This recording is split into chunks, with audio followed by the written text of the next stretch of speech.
Welcome to Real Truth Real Quick. My name is Rick Smith. I'm here with Todd Wagner. How you doing, Todd? I'm well, Rick. Hello, friends. Well, listen, one of the things that we want to do with Real Truth Real Quick is be a resource to questions that folks are asking. And so we got a question regarding purity, masturbation. Is masturbation a sin? All right. Well, let me start by answering that by saying what it's not. Because there is no unforgivable sin. We actually did a Real Truth Real Quick on that. Check it out. That we need to worry about today other than not believing in Jesus. It's not that.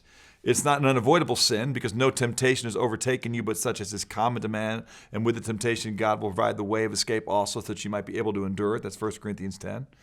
It is not a single man struggle. 95% of men, 89% of women say struggle with masturbation. 70% of married men and 70% of married women struggle with masturbation. This is not a question just for single people. One of the greatest lies out there, especially among our young adults and single friends, is, hey, this is just something I'm doing now that when I'm married won't be a problem. We're going to talk about why it is a problem. It's a major problem in the context of marriage. And it's not just a male problem, okay? I already mentioned the fact that 89% of women say this is an issue in their life. So, is masturbation a sin? Well, here's what we know also. All right, we know that lust is a problem. Jesus in Matthew chapter 5, I think verses 27 and 28 says, hey, you've heard it said you should not commit adultery, but I say to you, if you look at one with lust in your heart, right? So anything that we would do to aid us in masturbating that would involve lust, we know is a problem. Okay, 1 Corinthians 10:31 says, whatever we do, we should do the glory of God. So you got to ask yourself, if this isn't to the glory of God, my masturbation, then it probably isn't something we should do. Some people might say, well, it's more of a glory that I do this than that I would actually, harm another person. Well, again, we're not to let immorality or impurity or greed even be named among us. This is proper among the saints. That's Ephesians 5:3. I'll throw this out real quickly. Maybe we got to do a real truth real quick on it. I won't waste time here on Onanism, which is a reference to Genesis 38. And a guy named Onan, who actually his sin there, let me just say this, we'll do another real truth quick on this, but his sin was not the sin of masturbation. It wasn't even the sin of withdrawal as a form of birth control. It was disobedience to God specifically in fulfilling his role as a man. So is masturbation a sin? Lust is a sin. Well, what if I do it and I don't lust? What if I'm thinking about the Pythagorean theorem when I masturbate? Here's something I think people need to realize. Heroin and cocaine, okay, which we all know are damaging to us. It's not the act of taking heroin or the act of taking cocaine that make them so addictive. It's what those chemicals or those drugs introduced to our body does to us chemically.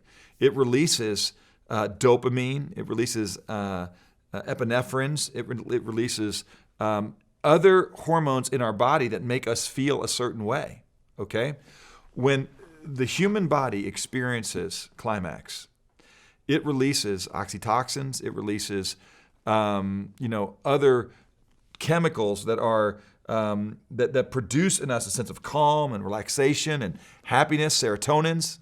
All right, and it literally hardwires our brain. It creates pathways that our brain then begins to operate on and connect certain activities with certain experiences of pleasure.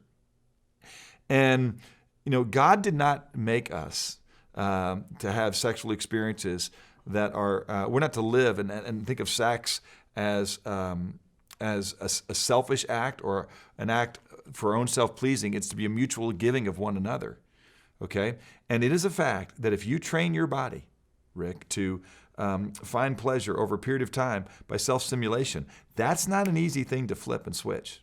It's why so many people inside marriage would even say, I'd rather, believe it or not, masturbate than have physical intimacy with my spouse because I've trained my body. That's how it's going to be pleasured. So it's not the unforgivable sin ever, okay, because there isn't one, but it may be a behavior that's going to be damaging to your life. We are not, Romans 8:12 says, brethren, we are not under obligation to our flesh.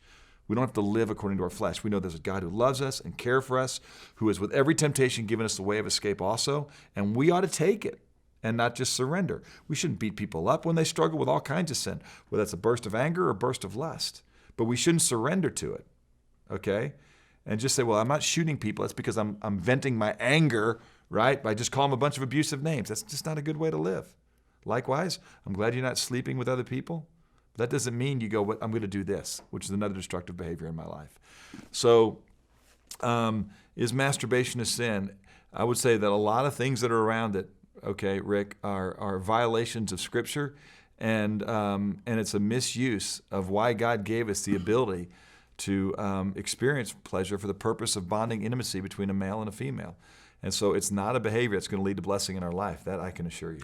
Well, listen, I get paid to ask questions, so I got to ask you a couple more follow-up questions. And so the guy or the girl that says, hey, I can do math problems, I can masturbate and not lust, that scenario, and the scenario of the guy who goes, hey, I travel for work, or I'm in the military, and I'm going to only think about my spouse when I do this. Are those two scenarios a sin? Yeah. Well, here's what I would say is, first of all, when you're on a short little business trip, I think you can make it a couple of days. Some people say, I've never had a nocturnal emission. By the way, the Bible does talk about this a little bit with nocturnal emissions and how you're, in the Old Testament, Levitical law is supposed to bring cleansing to yourself if that happens. Some guys go, I've never had that experience. I go, well, maybe it's because your body's never built up that tension, right? And we are not made to have sex. We're not defined by our sexuality. Sex is a gift from God. And it's a gift that's specifically used in a very specific way. And when we misuse gifts, it's never going to lead to blessing in our life. So if a woman gives her husband permission while he's on military duty for a couple of months, years even, overseas, and that he's not going to do it while looking at pornography, right, and lusting after somebody else, thinking of his wife, would that scenario make it a sin? I would say it would certainly still contain, in my mind, a warning. But again, I mean, if that's the only way a person struggles when he's away from his wife and thinking about his wife and manually stimulating himself until he's with his wife again, I'm going to tell you that guy's probably doing better than others. But I would not tell him that he needs to convince himself that he is obligated to his flesh. I would tell him to do everything he could, all right, to be a man that controlled his body and he abstained, from fleshly lust, which waged war against his soul.